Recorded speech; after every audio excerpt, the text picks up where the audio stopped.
when it comes to Airbnb versus a hotel chain in Jamaica, I would say just like on YouTube, figure your brain some new food. hello people and welcome back to the channel. If this is your first time on the channel, a special welcome to you. I ask that you check out the rest of my videos. If you like what you see, give them a thumbs up, leave a comment, but more than anything, I'm asking that you subscribe to the channel. A subscriber of mine asked that I do a video in regards to places to stay when one goes to Jamaica. My subscriber asked that I share my personal experience and or my recommendation whether someone visiting Jamaica should stay at a hotel or at an Airbnb. Truth to be told, it's been a long time since I've actually stayed at a hotel in Jamaica. The last time I stayed at a hotel when I visited Jamaica was when Jewel's Runaway Bay was called Breeze's Runaway Bay. That's how long ago I actually stayed at a hotel, which was actually an all-inclusive resort in Runaway Bay. The last time I was in Jamaica, it was 2017, and I stayed at a villa. I actually don't use Airbnb so much, so when I am booking for my vacation, I usually use booking.com. But saying that, most of the listings that are on booking.com, you will also find them available on Airbnb websites as well. So I'm going to share my experiences with listings that I've stayed at that were listed on booking.com that can also be found on Airbnb, and I'm going to share my experience with listings that are mere hotel and you may not find them on Airbnb, but you will also find them on booking.com. So staying with Jamaica. The last time I was in Jamaica, I stayed at a villa, and the reason why I stayed at the villa was because I'm a Jamaican, and the way I saw it was, going back to Jamaica, I wanted to give my money to Jamaican citizens. I want the people of Jamaica to benefit. And even though there are employees at these resorts and hotels, I thought, let me support someone who is trying a little business in Jamaica and give the money directly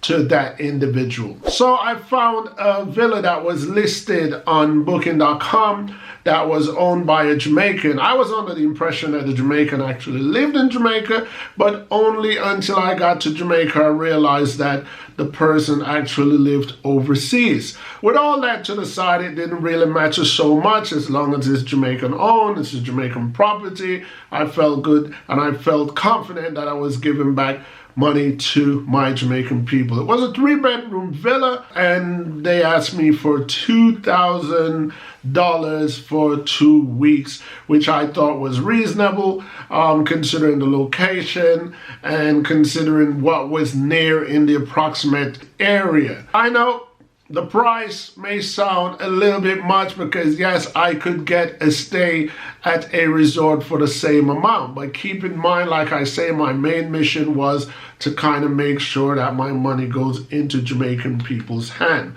But my experience would not recommend that people stay with the locals unless Jamaican people start to up their business ethic. Because when we got to the place, there was a few things that was not ready for our arrival. For example, the internet was not ready, the villa was not clean before we got there, and all these things that you have to deal with. And then again, there was no one there that you could immediately complain to or have it addressed at that time.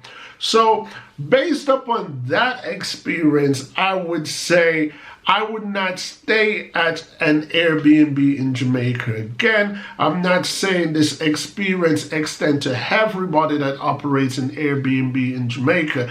I'm just saying this has been my personal experience.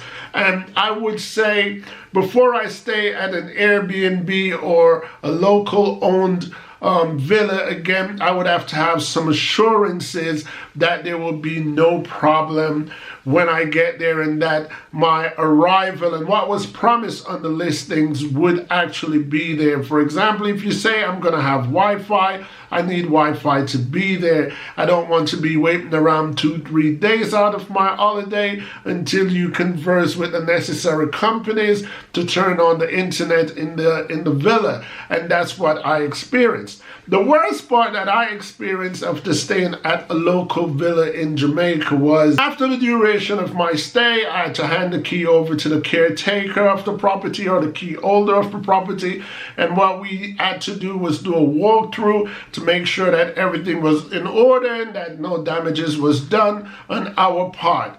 And that kind of went smooth, and I got back home, and a few days later I was contacted by the actual owner of the property, who was commenting on how much electric that I used while I was there, and he was quoting the bill that came after we left, and I felt really insulted by that. So based upon that experience, I don't know if everybody in Jamaica run their Airbnb or their privately owned home in that manner, but based upon that experience, I personally would not recommend anyone staying at an Airbnb in Jamaica, or I wouldn't stay at an Airbnb in Jamaica unless I'm assured that I will have these things ready and waiting for me when I get there, and that the electric bill or the utility bill are all included in my payment, and it's not my business or my concern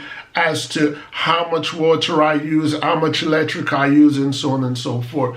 When I stayed at Breezy's Runaway Bay, it was all inclusive. I paid my money, I stayed, I eat as much as I wanted to eat, I drank as much as I wanted to drink, I used the swimming pool whenever time I wanted to use a swimming pool, I accessed the beach whenever time I wanted to access the beach, and it was all inclusive in the money that I paid.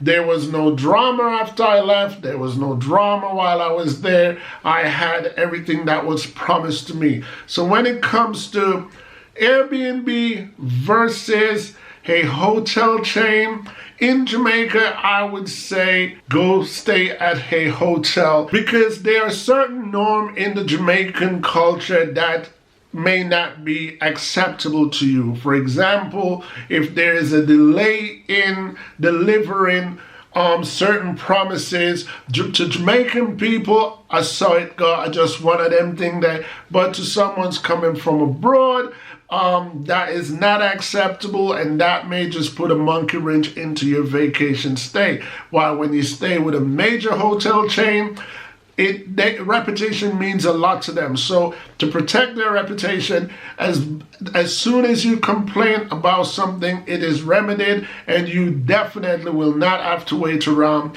1, 2, 3 days before it is remedied to your satisfaction.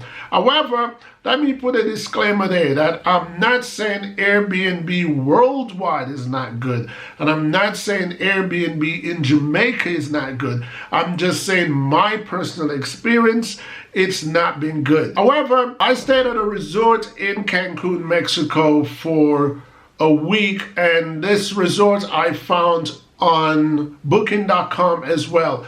I think it was called Royal Caribbean Resort in Cancun, and it was pretty much straightforward, with the exception that you have to kind of read the fine prints, because when I got to the resort, they required a deposit that I did not read about, and I believe it was like $500 deposit, which kind of put a bitter taste in my mouth. But other than that, my stay was okay. My $500 was refunded after I left, and I had no other feedback after I left asking me about utility bills and so on and so forth. The only contact I got after I left Cancun was that they wanted me to write a review on the property. I went to Indonesia, Bali, Indonesia, a year and a half ago, and I found this property on booking.com again. However, the property that I stayed at in Bali, Indonesia, you could also find it on Airbnb. Again, I paid my money straight up. It was a beautiful villa, private villa with swimming pool, 2-bedroom, a living room, the whole works. And the price was pretty much what I paid in Jamaica. But again, in Bali, I had no drama. The difference with staying in Bali at this villa and the villa in Jamaica was people were on site. I could find someone any time of the day that I want. They had a reception, and they had garden men, they had pool men, and they had people to my every need right there, and then if I needed any assistance. So that was the difference. So I cannot remember having any issues with that stay in Bali, Indonesia. So without dragging this one on, keeping it in parameters of the question that was asked of me, what do I recommend?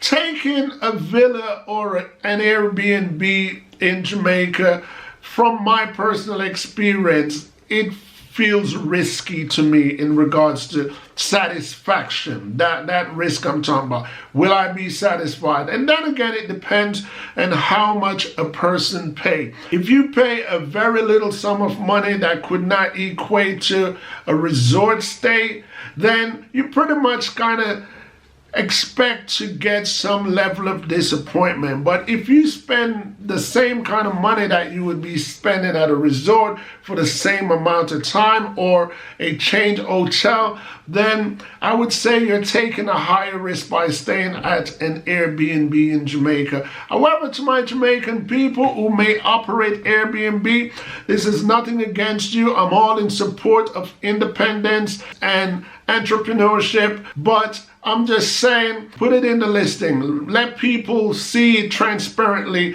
what they will get and deliver as to what you promise. Because when you don't deliver what is promised on your listing, that's when you get bad reviews, and that's when people like me go, I'm not so sure about staying at an Airbnb in Jamaica again. I was not fully satisfied with my stay when I was in Jamaica, and I definitely was not satisfied with, after leaving the villa, to be contacted and to be told about the bill or how much utility that I used. Anyway, people, I know that this one is not my usual topic of speaking, but you know how it is. If it has something to do with Jamaica or Jamaicans, I'm all over it. And I was actually pleased that someone asked me to share my experience or my opinion and my recommendation as to Airbnb or hotel stroke resorts in Jamaica, where to stay. I hope this video helps some people to decide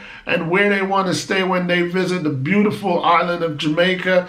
And I hope that none of my local Jamaican Airbnb operators take any offense to this. Anyway, people, that's pretty much it for this video. You know, on my channel, I welcome any form of criticism. I welcome thumbs up, thumbs down. I welcome agreement and disagreement, because at the end of the day, each one teach one. Until next time, people, peace.